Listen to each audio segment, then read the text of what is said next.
On this point, do you all discuss which format of content works across platforms? For example, a long form video recording like this might not work well in a social media where it's all about snackable, bite-sized content. Is that like the approach that you all discuss and figure out this channel should have this type of content? Absolutely, and in some cases, content can be used in different ways and repackaged in different formats.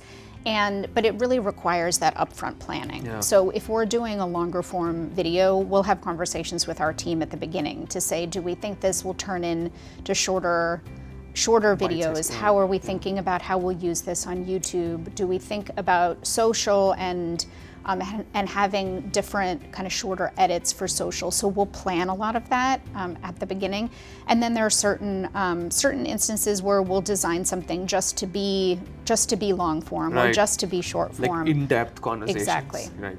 And the subsequent question is, how do events play a role in this? Because I'm sure you all do both digital events like webinars, webcasts, and a lot of video audio content, but also in-person events to make sure that the team has face-to-face time with advisors. What's the strategy behind events, and how do you balance both this year? Yeah, it's a great question, and events are a big part of our engagement and a great opportunity to spend more concentrated time with our audience and our clients. And so, as we think about events, it might be an event that we host here, and we have financial advisors come into our offices and have time to spend with them and provide more depth into what we're working on at Capital Group and our priorities, and go into topics that we know are really important to them.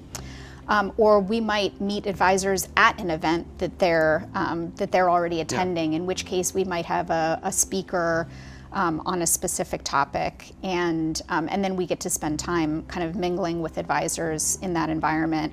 And it's nice, we get a chance to see them in person, we get a chance to kind of hear questions and what's on their mind.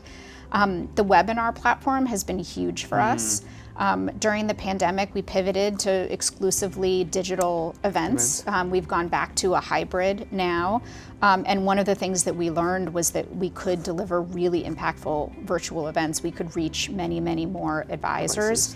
And that advisors saw great value in that because they could easily fit it into their schedule. They could attend an event for an hour and kind of get back to their clients. Because they're also traveling constantly. Exactly. Right?